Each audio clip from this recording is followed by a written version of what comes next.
I was 7 years old the first time my stepmother smiled at me in front of my father and said something so quiet, so soft, that only I could hear it. She told me I would never really belong in that house, and she was right. Not because she ever raised her hand to me, but because for 11 years, she made sure I never had to be hit to understand I wasn't wanted. My name is Jasmine Carter, and this is the story of how a woman destroyed my relationship with my own father without ever leaving a single mark anyone else could see. Before we move forward, let us know in the comments where you're watching from. We'd love to hear from you. And don't forget to hit that subscribe button so you never miss any of our upcoming amazing videos. My name is Jasmine Carter, and before I tell you about the 11 years I spent in my own father's house, feeling like a guest who had overstayed her welcome, I need you to understand what our family looked like before my stepmother ever entered it, because the contrast is the entire reason what happened to me took as long as it did to be seen clearly, even by me. My mother died when I was 5 years old, a sudden illness that took her fast enough that my memories of her are more sensation than detail. The smell of her lotion, the specific way she hummed while cooking, the sound of her laugh more than the shape of her face. My father, Marcus Carter, was devastated in a way that I understood even as a small child, even without the language to name what I was seeing. He was a good father in those early years after her death, present in a way that many single fathers manage to be despite grief, taking me to school himself most mornings, learning how to do my hair even though his hands were clumsy and slow at first, sitting with me every night before bed, even when I could tell exhaustion was pulling at him harder than he let on. I want you to understand this part clearly because it matters enormously to everything that came after. For 2 years, between my mother's death and my father meeting the woman who would become my stepmother, I was the center of my father's entire world. And not because he spoiled me in any material sense. We didn't have much money in those years, but because his attention, his patience, his tenderness, all of it belonged to me completely. I remember those 2 years, fragmented as the memories are, as some of the safest of my childhood, a father and daughter building a small, careful life together, out of the wreckage of losing the person who was supposed to be there for both of us. My father met Diane when I was 7 years old, at a coworker's barbecue he'd reluctantly agreed to attend after months of his sister pushing him to start re-engaging with life outside of work and parenting. He came home from that barbecue, lighter than I'd seen him in 2 years, and I remember feeling, even as a 7-year-old, a complicated mixture of happiness for him and an instinctive, hard-to-name unease that I wouldn't fully understand the shape of for many more years. Diane was, by every outward measure, an impressive woman, a successful accountant, well-dressed, articulate, warm in exactly the calibrated way that made adults trust her immediately and completely. My father fell for her quickly, and within a year, they were married, and Diane moved into the house my mother had once lived in, becoming, on paper and in the eyes of everyone around us, my new mother. I want to be careful here to describe exactly how Diane's treatment of me began, because it did not begin with anything anyone watching from outside could have identified as cruelty. It began with small, almost undetectable shifts, the kind that are easy to dismiss individually, and only become visible as a pattern when you step back far enough to see the entire shape of what was happening. In the first few months of the marriage, Diane was warm toward me in public, affectionate, in front of my father, and any visiting family, the model of a devoted new stepmother, building a relationship with her husband's grieving daughter. But in the moments when it was just the two of us, moments that started occurring more and more frequently as my father returned to longer hours at work, believing his daughter was now safely cared for by a loving second wife, Diane's warmth would disappear almost instantly, replaced by a coldness so complete it felt, even to my 7-year-old understanding, like watching someone remove a mask. The comment I mentioned in the opening of this story, the one about never truly belonging in that house, came just 4 months into the marriage, during an ordinary afternoon when my father was still at work and Diane and I were alone in the kitchen. I don't remember what prompted it exactly, some minor thing, perhaps a comment I made about missing my mother, perhaps simply a look on my face that Diane interpreted as insufficiently grateful for the life she believed she was generously providing me. What I remember with absolute clarity, even decades later, is her leaning down to my eye level, her voice soft and almost gentle in tone, even as the words themselves were devastating, telling me that I should understand something important, that this house, this family, would never truly be mine, that I was a reminder of a woman she had replaced, and that the sooner I accepted my place as someone who was tolerated rather than truly wanted, the easier my life in that house would become. I didn't tell my father what she'd said. I want to explain why, because understanding my silence in that moment is essential to understanding the entire 11 years that followed. I was 7 years old, newly stepped into a version of family life I didn't fully understand, watching my father happier than he'd been since my mother's death, and some instinctive part of me, even at that young age, understood that telling him what Diane had said would require him to choose between his new wife's word and his young daughter's, a choice I somehow already sensed, without being able to articulate why, that he might not make in my favor. So I said nothing, and that silence became the first thread in a pattern that would define the entire next decade of my life. Over the following years, Diane refined her approach into something far more sophisticated than simple, cruel words spoken when we were alone. She became skilled, remarkably skilled, at the specific art of making me look difficult in front of my father, while appearing endlessly patient and reasonable herself. If I expressed any frustration about a rule I found unfair, Diane would calmly explain to my father, later, in a tone of gentle concern, that she worried I was struggling with anger issues, that perhaps I needed additional support processing my grief. If I withdrew emotionally, understandably given the isolating treatment I was receiving when we were alone, she would express worry to my father about my apparent coldness, my difficulty connecting with the family she was trying so hard to build for both of us. Every single behavior I displayed, whether it was ordinary childhood frustration or the entirely reasonable emotional response to years of covert psychological mistreatment, was reframed by Diane into evidence of my own deficiency, my own difficulty, my own failure to appreciate the stable home she was providing. My father, exhausted from work, grieving in his own ongoing ways, and genuinely in love with a woman who presented herself to him as endlessly patient and devoted to his daughter's well-being, slowly began absorbing Diane's version of events over my own. By the time I was 10 years old, 3 years into the marriage, I had watched my relationship with my father transform from the close, protective bond we'd shared in those 2 years after my mother's death into something far more distant, my father increasingly viewing me through the lens Diane had carefully constructed, a difficult child, ungrateful for the stable family life she was working so hard to provide, prone to exaggeration and emotional instability that likely stemmed, he began to believe, from unprocessed grief that perhaps required professional intervention rather than any legitimate response to what was actually happening inside our home when he wasn't there to witness it. By the time I turned 11, Diane had given birth to my half-sister Chloe, and the arrival of a biological child into the household introduced a new and even more painful dimension to the dynamic Diane had spent years carefully constructing. I want to be clear that I never blamed Chloe for any of what happened, not then and not now. She was an infant, then a toddler, then a young child, entirely innocent of the ways her existence would be used as a contrast against mine. But Diane, whether consciously or through some deeper pattern I still don't fully understand even now, began using Chloe as a constant, living measurement against which my supposed deficiencies could be evaluated. The differences started small and grew more pronounced with each passing year. Chloe's minor accomplishments, a good grade, a kind gesture toward a friend, ordinary childhood milestones, were celebrated in our household with an enthusiasm that felt, even to my developing understanding, disproportionate and deliberate.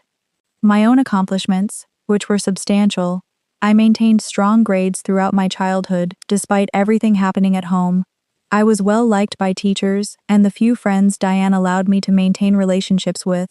were met with a kind of flat, dutiful acknowledgement that never once matched the warmth extended toward Chloe's equivalent achievements.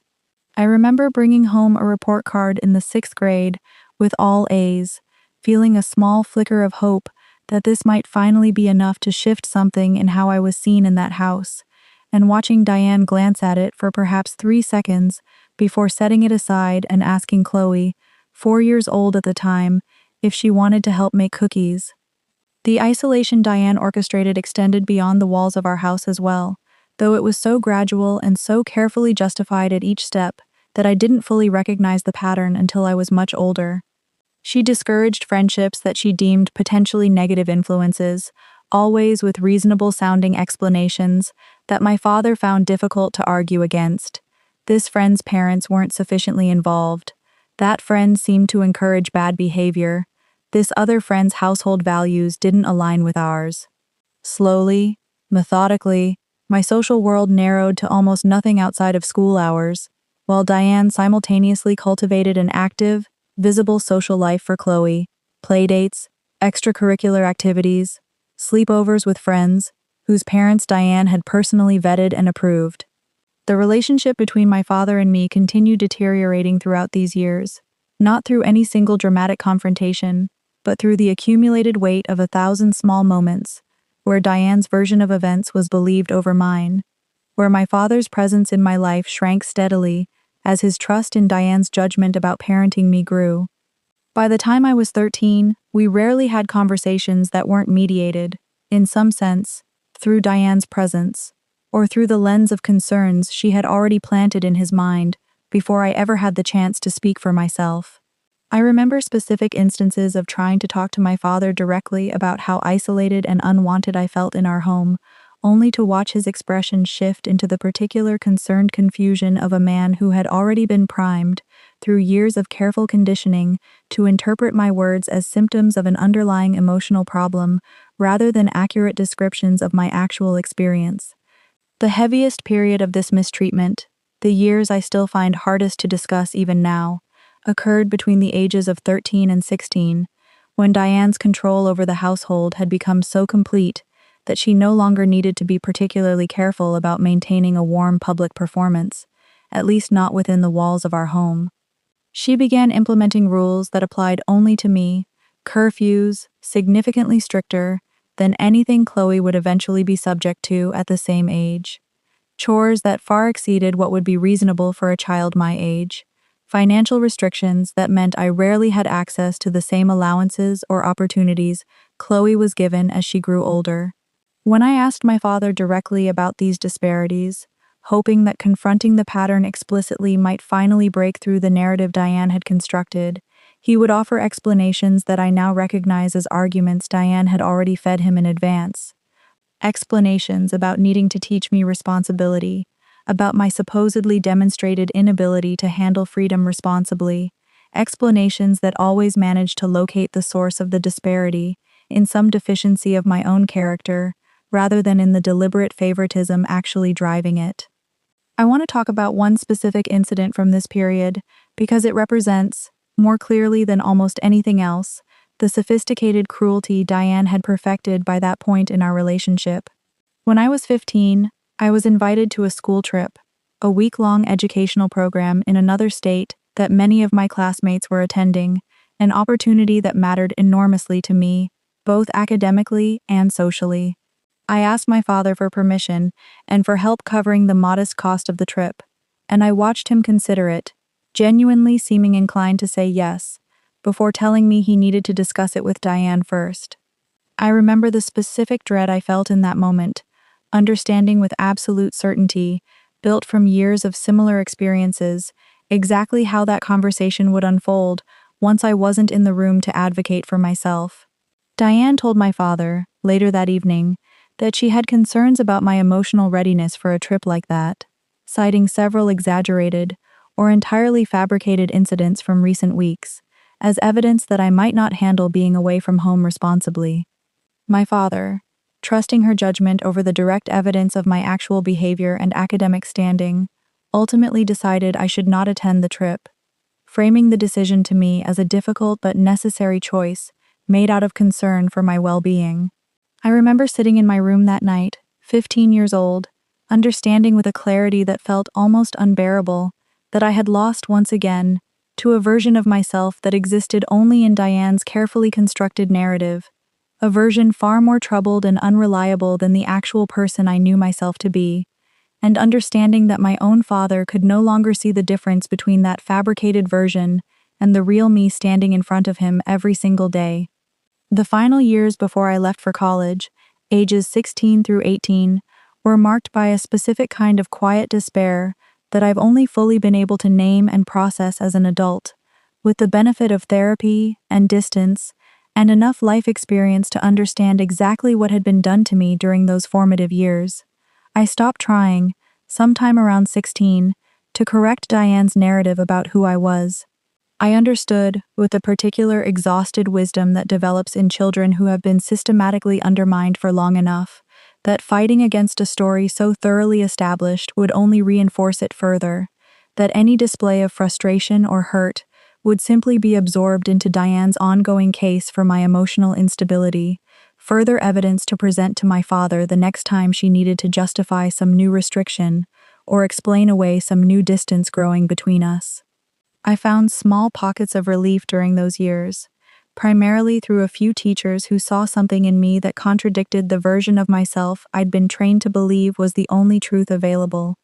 My 11th grade English teacher, a woman named Miss Patterson, took a particular interest in my writing, and I remember the specific, almost disorienting feeling of being genuinely seen by an adult for the first time in years, someone who read my essays and saw evidence of a thoughtful, capable young woman, rather than the difficult, unstable child Diane had spent a decade constructing in my father's mind. Those moments of genuine recognition, rare as they were, became something I clung to during the hardest stretches of that period, small proof that the person Diane had convinced my father I was did not represent the entirety of who I actually was. My relationship with my father during these final years at home existed in a kind of permanent, low-grade distance that neither of us seemed to know how to bridge. I want to be fair to him, even now, even understanding the full weight of what his absorption of Diane's narrative cost me, because I believe, based on everything I've come to understand since, that he was not a man who set out to fail his daughter.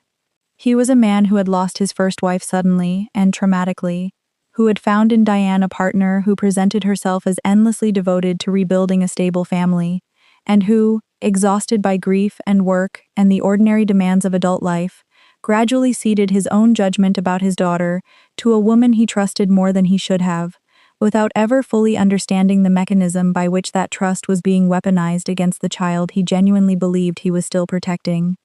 I left for college the day after my 18th birthday, and I remember the specific, complicated relief of that departure. Grief for the childhood I should have had mixed with an almost dizzying sense of freedom at finally escaping a household where I had spent 11 years being made to feel, systematically and deliberately, like an unwanted guest in my own family. My father drove me to campus himself, and I remember, during that drive, a version of him surfacing that I hadn't seen consistently since I was very young, warmer, more present, perhaps freed, even if only temporarily, from the specific dynamics of our household that had shaped so much of our interaction over the previous decade. He told me as he was leaving campus that day that he was proud of me, and I remember the strange, aching quality of hearing those words, wanting desperately to believe them, while simultaneously understanding how many years had passed since I'd heard anything similar from him. College became, for me, both an escape and the beginning of a long process of understanding exactly what had happened to me during those 11 years. Away from Diane's direct influence for the first time since I was 7 years old, I began, slowly, to reconstruct a clearer picture of my own childhood. Aided significantly by therapy I started attending during my sophomore year, after a particularly difficult period of anxiety, that my campus counselor helped me trace back to the specific patterns of psychological mistreatment I'd experienced at home.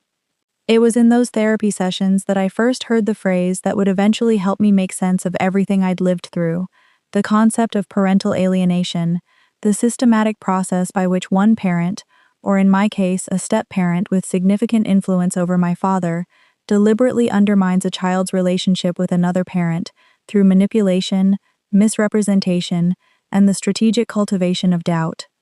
Understanding this framework didn't erase 11 years of accumulated damage, but it did something important. something I hadn't realized I desperately needed until I finally had it. It gave me language for an experience that had, for over a decade, felt entirely unnameable, dismissed by everyone around me, including eventually myself, as either normal family friction or evidence of my own genuine deficiency.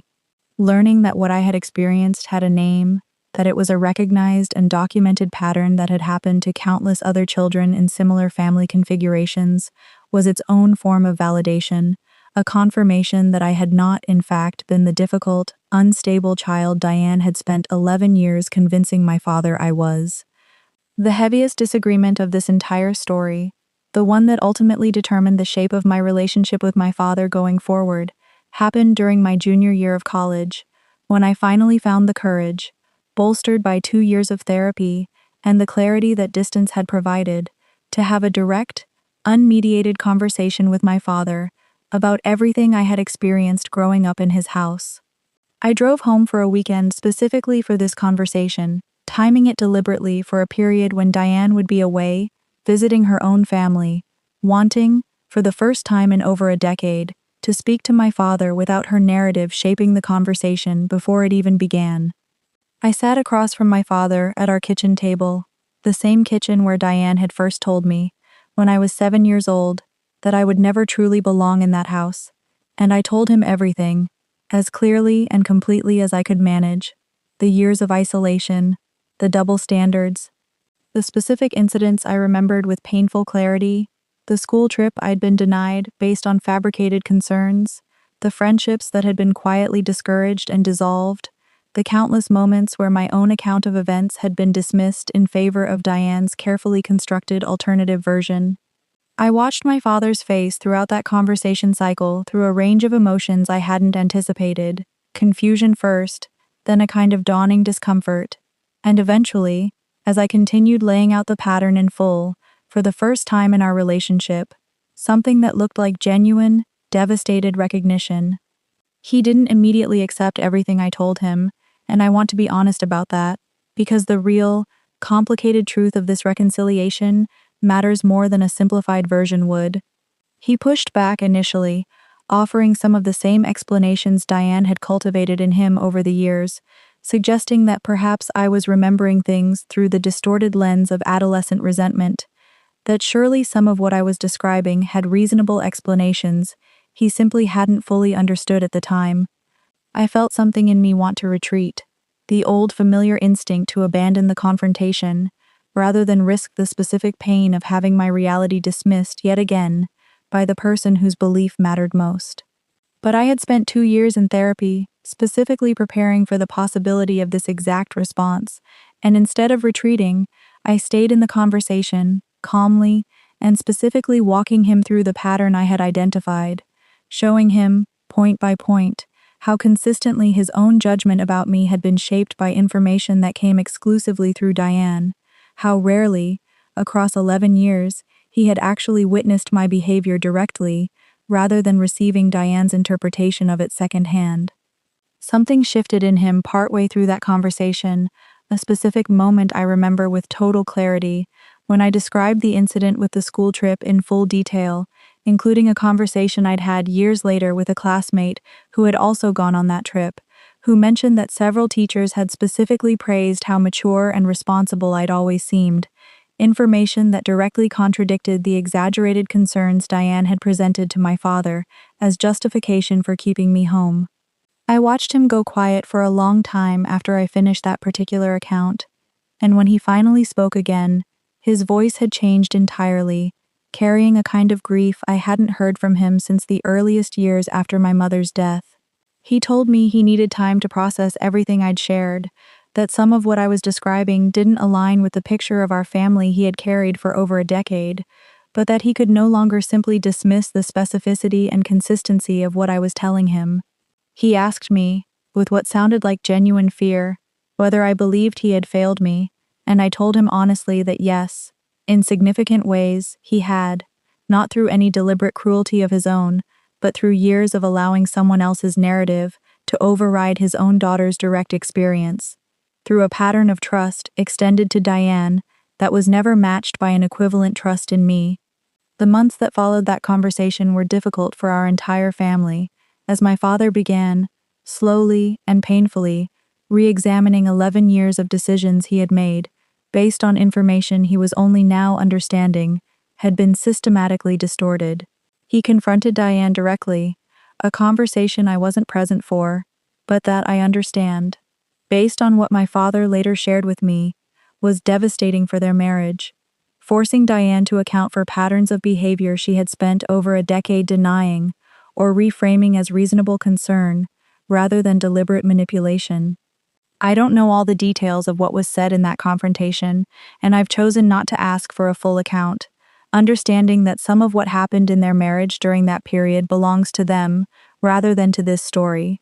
What I do know is that my parents' marriage did not survive the reckoning that followed my junior year confession.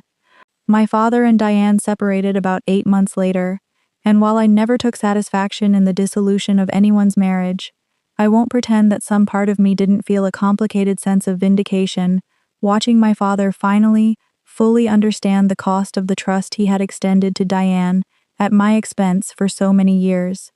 My relationship with my father in the years since has been a slow, careful process of rebuilding, complicated by the reality that we are both, in different ways, grieving the 11 years we lost to Diane's careful manipulation, years that cannot simply be recovered or compensated for, no matter how much genuine effort he now puts into being present in my life. He has apologized more times than I can count, in more specific and thoughtful ways than I initially expected, taking real accountability rather than offering the kind of vague, self-protective apologies that would have felt hollow given everything that had happened. We talk regularly now, real conversations, unmediated by anyone else's interpretation of who I am, and I've watched him, over the past several years, actively work to understand the specific mechanisms of psychological manipulation that shaped so much of our relationship's dysfunction, reading about parental alienation himself, attending some therapy sessions alongside me when I felt ready to have him present for that part of my healing process. My relationship with Chloe, my half-sister, has also evolved in ways I didn't fully anticipate. She was young enough during the years of Diane's manipulation that she absorbed very little of the specific dynamic directed at me, and as she's grown older, she has expressed her own complicated grief about the mother she is only now beginning to understand more fully. The specific ways Diane's treatment of me shaped a household dynamic that, in different ways, affected Chloe's own development as well. We've built a relationship as adults that exists somewhat outside the shadow of what happened during our childhood, though I understand it will always carry some trace of the complicated family history that shaped both of our early years in that house.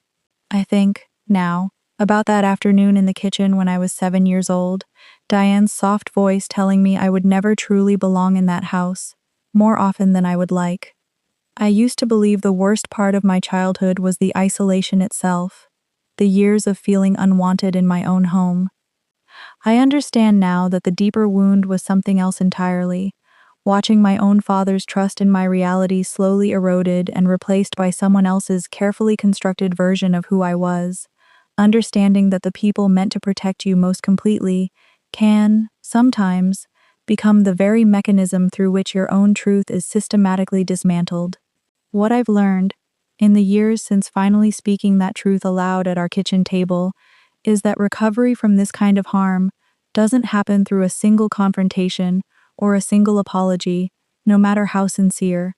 It happens slowly, through the accumulated weight of small, consistent choices to finally see and believe someone who spent over a decade being taught that her own reality didn't matter, and that healing, imperfect and ongoing as it is, remains possible even after the kind of harm that leaves no visible marks, but never fully heals on its own.